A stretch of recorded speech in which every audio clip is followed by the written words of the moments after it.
We're going to study the book of Job today, and just to let you know, in case you know someone, you want to pass along to someone or whatever, this class is being recorded, like I did before.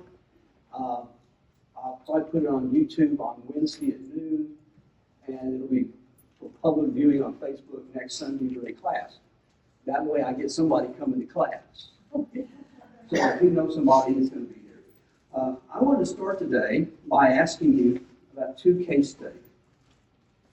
These are real. These are not made up. They're not parables. They're real. The first is from 1992. July the 9th, 1992. I got a call about 6:30 in the morning from my mother, who said, Anne, who is my niece, is sick. Now, kids get sick all the time. I didn't think much about it. She called back 45 minutes later and says, Anne's gone. She was perfectly healthy the night before, except for a stomach bug. The question I'm going to ask in a moment is important. How do you make sense out of the senseless? How do you figure out that a 2-year-old dies when they shouldn't have? The next one that I'd like to tell you about is another one. This guy is Charles Templeton. You may not have heard of Charles Templeton. Charles Templeton was, in the 1950s, he was the roommate of Billy Graham. They were on the speaking tour together. In fact, some people said Charles Templeton was the better preacher of the two. And he and Graham paired up, went to all these big arenas and preached. And something happened to Charles Templeton, though. One day he passed a newsstand in which there was a Look magazine that had a picture similar to this. It is the picture of a mother holding a child who is dying from the result of famine. He started asking some very uncomfortable questions. Uncomfortable question number one is, why is this child dying? The other was, the child is dying because of a famine, and the famine is there because there hasn't been any rain. And God's the only one who can give rain. And so God can save this child. But God's not going to save this child. He's not going to send the rain that only He can send. And something happened. He decided he was finished. So he wrote a book called Farewell to God. He left the faith. Now I have a question. Why did that happen? First of all, can you argue with Templeton's logic that only God can give rain, and if rain would have fallen, the child would not have died? Why do these things happen? What's your take on that? Have you ever walked into somebody's house, they've had a death in the family, and you say something like, well, it was God's will.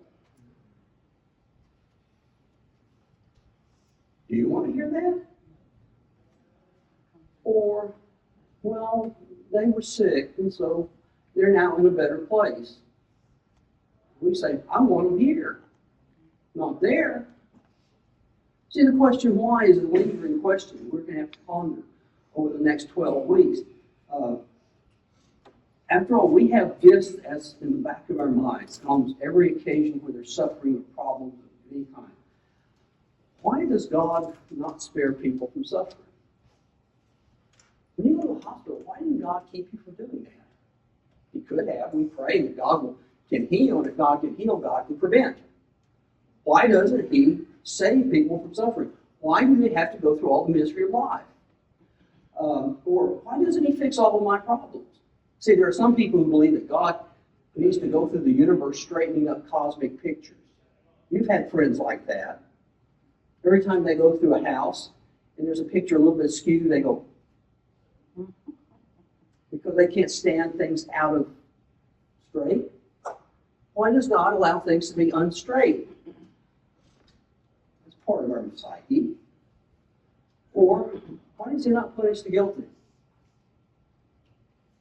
Why does the dictator of North Korea continue his reign when he's so evil? Or Vladimir Putin?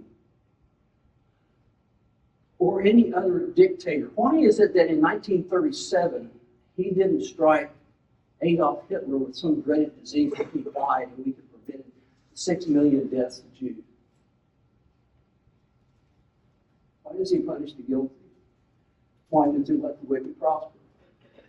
There are a lot of people who have a lot of money in this world who are doing quite well, but they don't give a flip about God.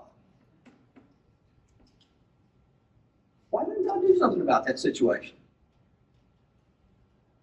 Why didn't he stop the evil in this world?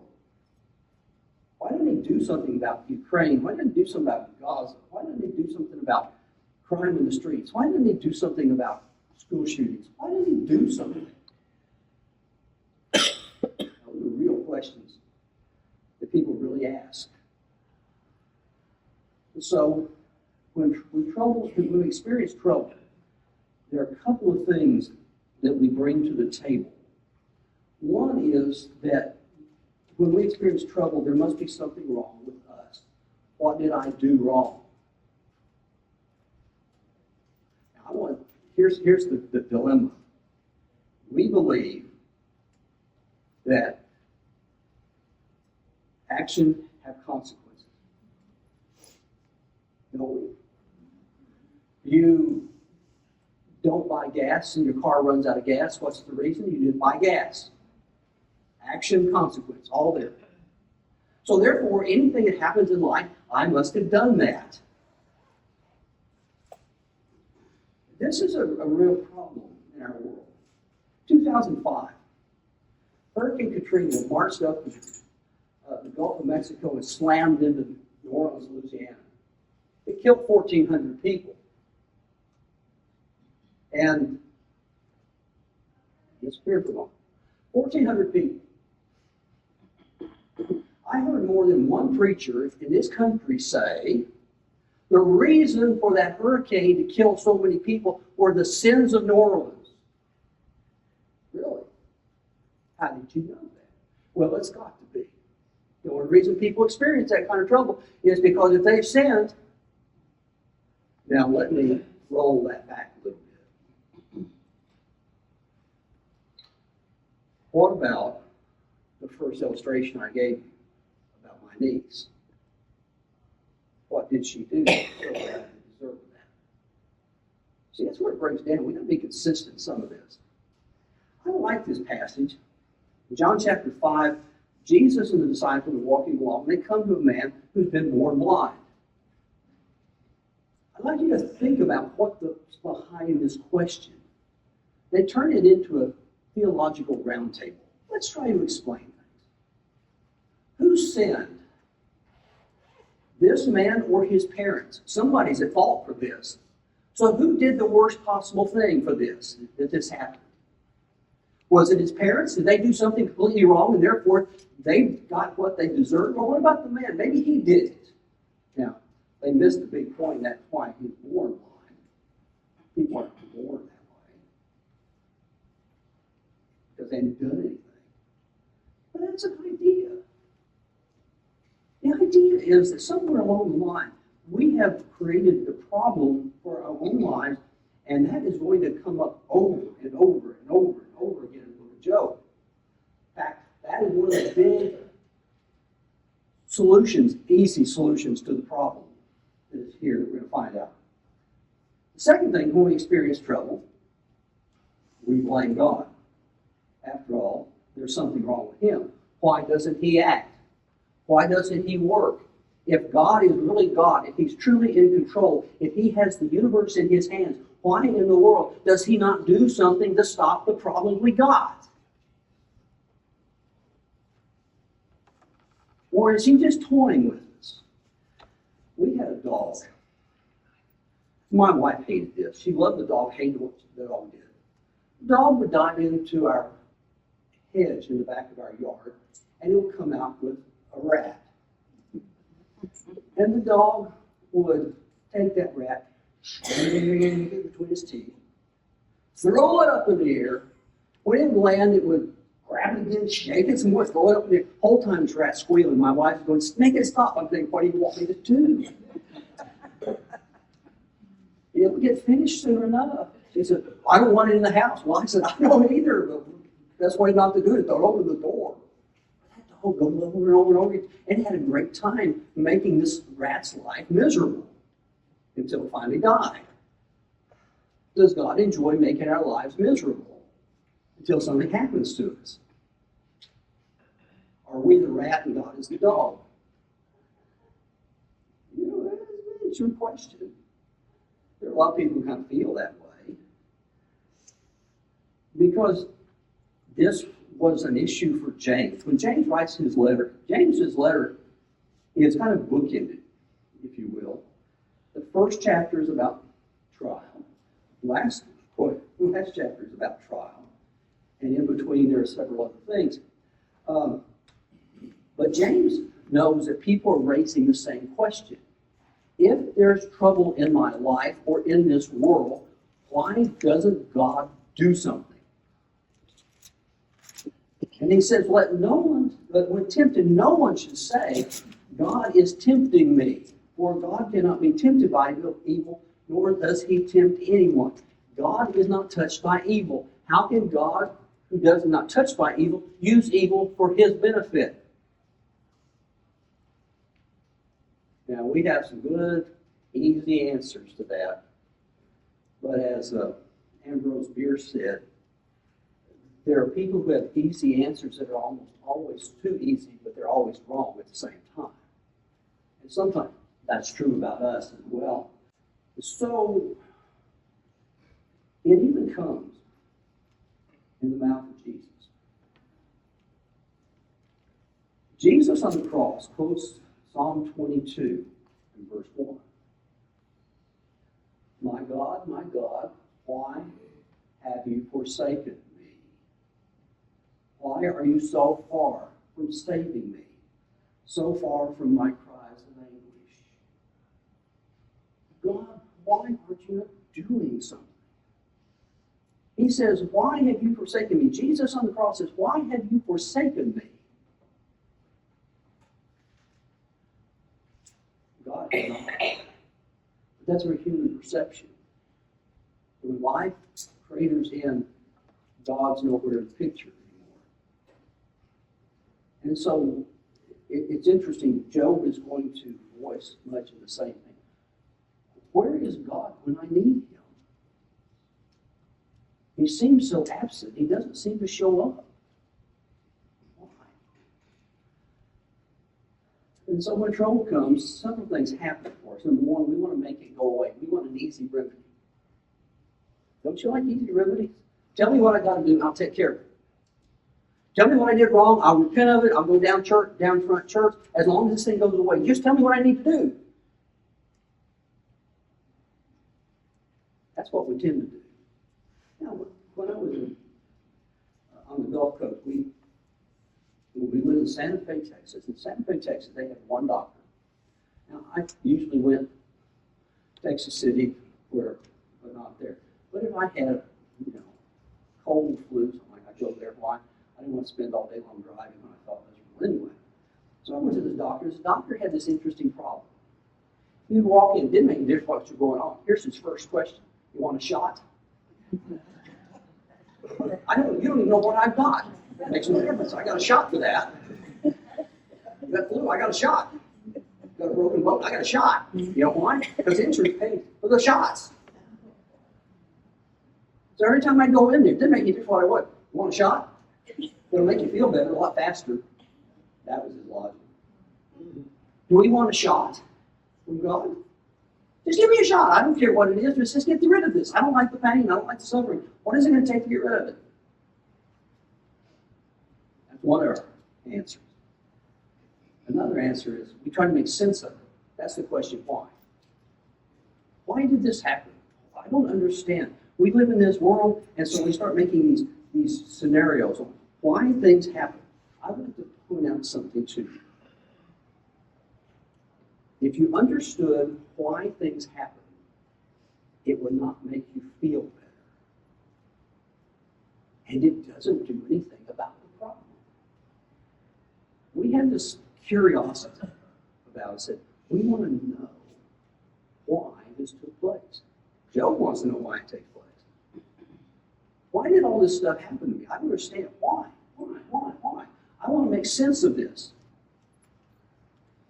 You know, do you remember the movie Steel Magnolia? I have to tell you, every time I go to the graveside to do a funeral, I think about 5 women standing there busting each other. It relieves the tension in my mind. But there was one scene in that movie where they're around the casket of a daughter who died so prematurely of diabetes. And the mother says, I just want to know why. I just want to make sense of this. I want to know why God took her and left a little boy without a mother. She had gotten her answer, she would have felt it. We want to make sense of it. But a third way, if you can't relieve the suffering and you can't find a satisfying reason, you have to find a way to get through it. One of the goals in the book of Job that I firmly believe is God doesn't deal with the first two. He only deals with the last one. He wants Job to get through it, not stop it, not fix it, not understand it, keep living through it. That's hard. That's hard. We want to live through this. We want to go away. We don't get any better. We don't live through it. Another boy went to San Diego Zoo. I'll never forget one of the things at San Diego Zoo is I'm sure it's been changed a lot. I was 8 years old, so everything has changed since I was 8 years old. They would take you in and they would show a chicken about to come out of the shell. Chick.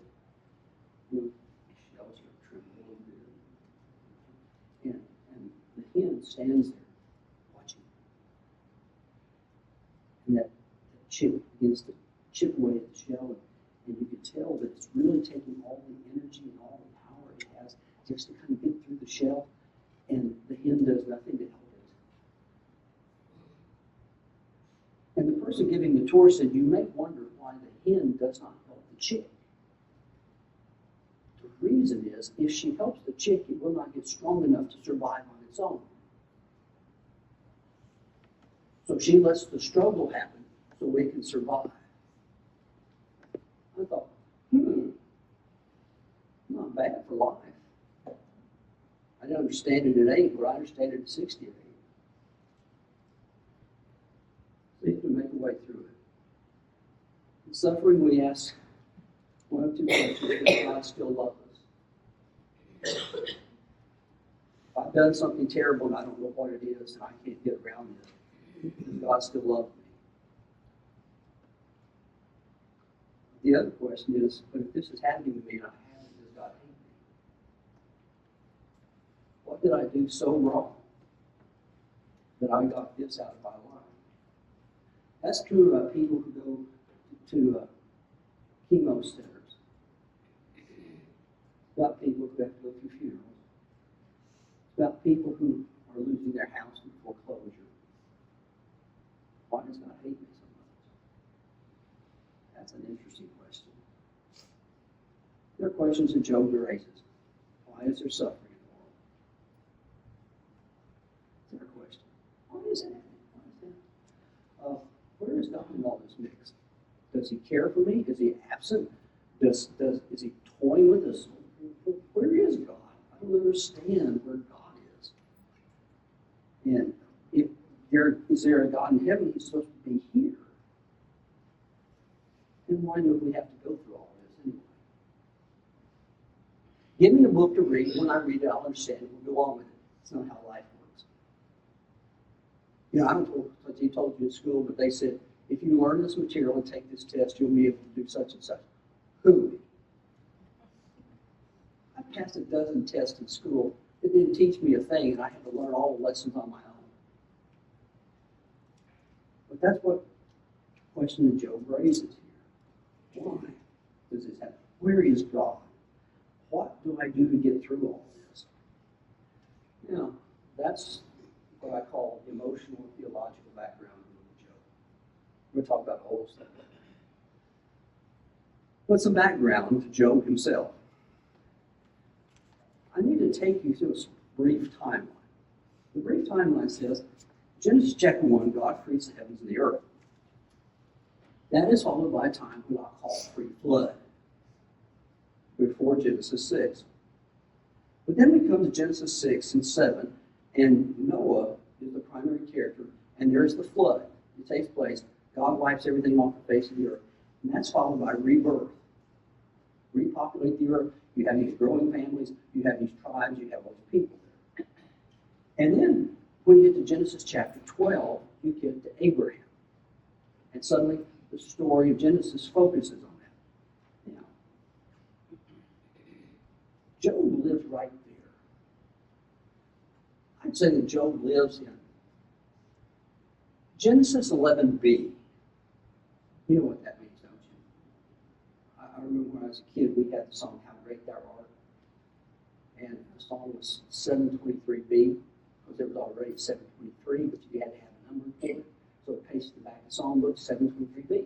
So I think Job lives in Genesis 11b. But it doesn't tell us anything about him in Genesis, does it?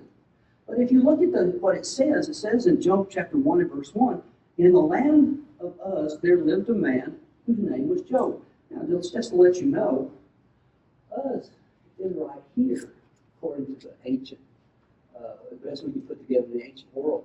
These are not really kingdoms, those are more tribes that have power to it. And if you're wondering, the Chaldees, when Abraham was a little boy, he's way over here somewhere. God had not come to the promised land. This takes place before the law of Moses, before the call of Abraham, but it's not in Genesis. The question is why? That's not where the book is. But if you were to look at where the book is, in our Bible, if you look at the content in the fly leaf of your Bible, it will tell you that these are the 5 books of wisdom: Job, Psalms, Proverbs, Ecclesiastes, and Song of Solomon. The reason for that is they are almost all poetry in some way. Poetry tries to make sense of life. Narrative tells you what happened. Poetry tries to make sense of it. But this is a context. Now, brief back up a little bit. Everything has a context. A word has a context in a sentence. A sentence or a verse has a context in a section. A section has a context of a chapter. A chapter has a context of a book. A book has a context of all of Scripture. But there's another context. The other context is what I call the arrangement context. Why is it in a certain spot in the Bible? In the Hebrew Bible, this is where it is. Psalms, Proverbs, Job, Song of Solomon, Lamentations, and Ezekiel. You notice anything different about that arrangement? There's a whole book in there that's not part of our Bible in terms of where it goes in the wisdom literature. Lamentations belongs with Jeremiah. He's the one that wrote it. Ecclesiastes is written by Solomon to try to make sense of the meaning of life. Now, what's interesting is, it's not where we think it is for a reason. I don't know about you, I read LaGard Smith's Chronological Bible every day. I have done it every day for about 35 years. I think that's about how long LaGard put it out. Now, you know when we hit Genesis in LaGard Smith's Bible? January. You know when Job happens? Today. September the 8th. That's when Job starts. I thought the Lord has blessed me in ways I can't even imagine. He's put the right day and the right book at the right time. I'm just lucky. Why is it that it doesn't come until then? I think there's a good reason. I want you to look at this. This is Jeremiah chapter 12. Now, Jeremiah writes the book of Lamentations. This is Jeremiah, but Lamentations tells us about the end of the story. Judah's destroyed. Jerusalem is in flames. There are people who are being taken into captivity who have watched their children be run through by swords. They are being guided out by evil, wicked Babylonians who have done far worse than anybody in that line has ever done. They watched their homes crumble. They watched the temple burn. They watched the Ark of the Covenant being taken off so it can be melted down, despite what the Indiana Jones movie says. And they watch all this, and they have to endure the suffering of Babylon. They have to endure the problems of life, and they don't seem to be as bad as the people who took them captive. And so you listen to what Jeremiah says in Jeremiah chapter 12 and verse 1. You are always righteous, Lord, when I bring a case before you. In the book of Job, Job wants to bring a case before God. Why is this happening? Yet, I would speak about you, about your justice. Why does the way of the wicked prosper? Why do all the faithless live in ease? How do you explain that? Now, I suspect that Job had been told as a story through a lot of time orally, but somewhere they wrote it down. They wrote it down through the captivity because it speaks to their condition. We're suffering. I don't understand why we're suffering. Why doesn't God do something about this? Does God hate us? If God loves us, why doesn't He do something? And so you get this nugget put in the middle of the worst calamity in Jewish history at that time.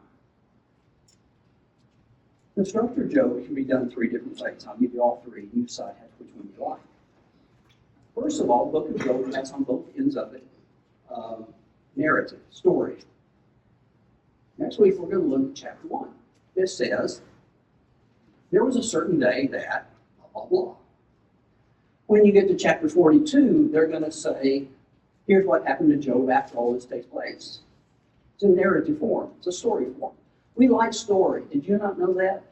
We like stories a whole lot better than poetry. But in the middle, there's poetry, and poetry examines the problem. And it runs from chapter 3 to chapter 42 and verse 6, the bulk of the book. That made this book hard to put together as a class. You don't handle a chapter at a time unless you want to be here for the next year. And so you're going to find out you're going to take 10 chapters at a time at times, because it fits. But this is one structure. The second structure is that when you get to the first 2 chapters, events are occurring in heaven, unbeknownst to Job before he went on earth. So we're going to handle the next couple of classes. And then the middle of the book, Job 3 through 37. That's the pain and suffering here on earth.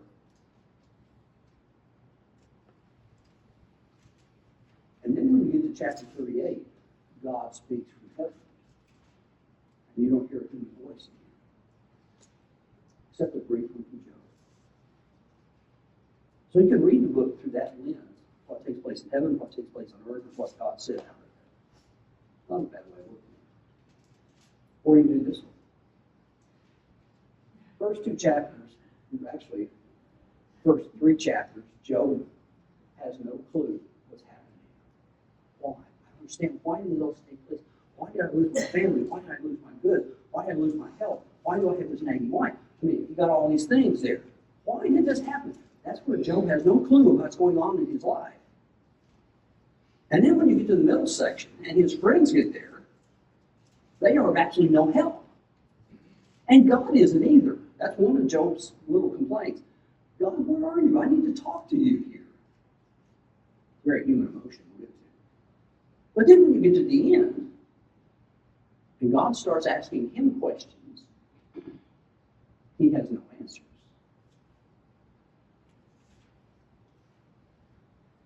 I personally kind of like this one myself because it helps me understand.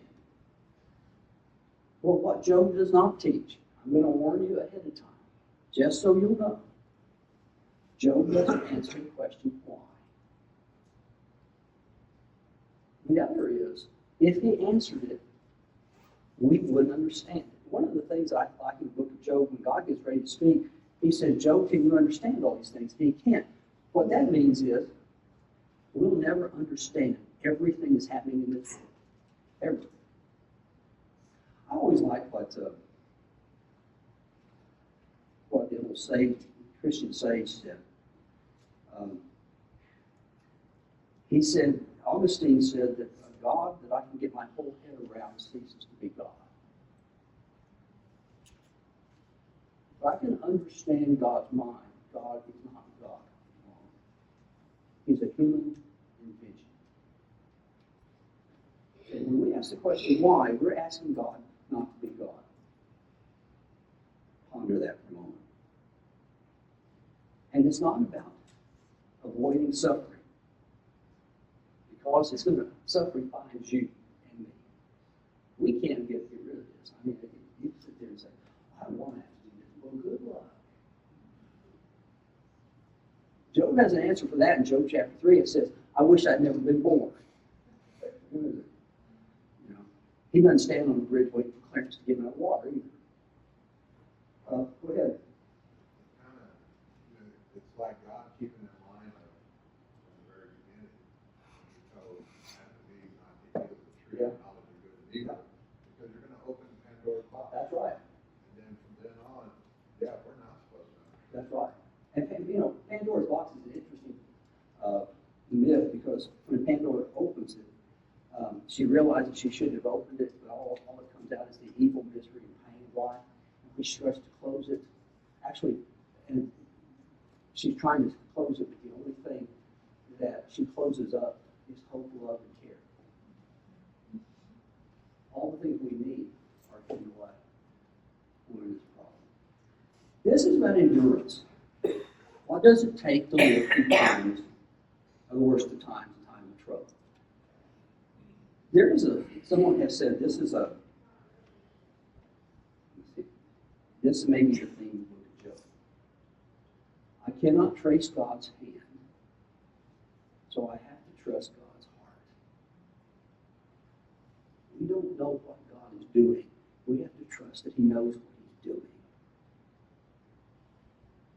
That's hard. Harder than you imagine. But we want to know why. We want the plans to be revealed. We couldn't understand them if He did. There's only two places that Job has ever mentioned in the Bible outside of the book of Job. One's in Ezekiel, where he's put in with Daniel, which tells me that they've been reading Job when they get there. But the other is in the book of James. Now, I told you before, James is talking about trials. Consider it pure joy, my brothers and sisters, whenever you face trials of many kinds, because you know that the testing of your faith produces perseverance. You listen, there's the theme of the book of James. Right there up front. Great writer. You know why? He tells you what you're supposed to learn at the start. Here's how he finishes the book. As you know, we count as blessed those who have persevered. You have heard of Job's perseverance, and I have seen what the Lord finally brought about. There is what the lesson of Job is. What is the Lord going to bring about through all of this? And so I have to persevere through it. Job is never praised for his faith. You understand that? He is only praised for his perseverance and endurance. interesting problem. So why study Job? Because we all sit in Job's spot at times. And we all have someone close to us that passes away.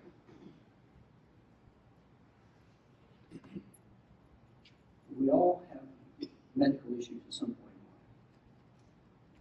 life. We all have a parent at some point, perhaps, that we're trying to care for, who has gotten old, and they've gotten dementia. They can't think straight anymore. And they cause misery in your life. We lose children. We lose teenagers. We lose parents. We lose friends. This year I buried 4 of my good friends. It's been a hard year. People I've known for years and years and years. How do you respond in those circumstances? The second reason to study the book of Job is we all play Job's friends at times. We go to help people. We go to sit with them. We go to camp to comfort. What does it take to help? What does it take not to help? A lot of people do the worst possible things with good intentions, but it's hurtful. How do you be a good friend to someone who is a joke? And the last thing, we all sit underneath the power and control of God. What should we expect from Him and not expect? Most of life's problems are colored by our expectation of what should happen. What do we really expect from God? And so next week,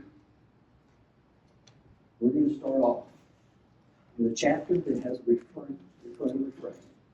There was a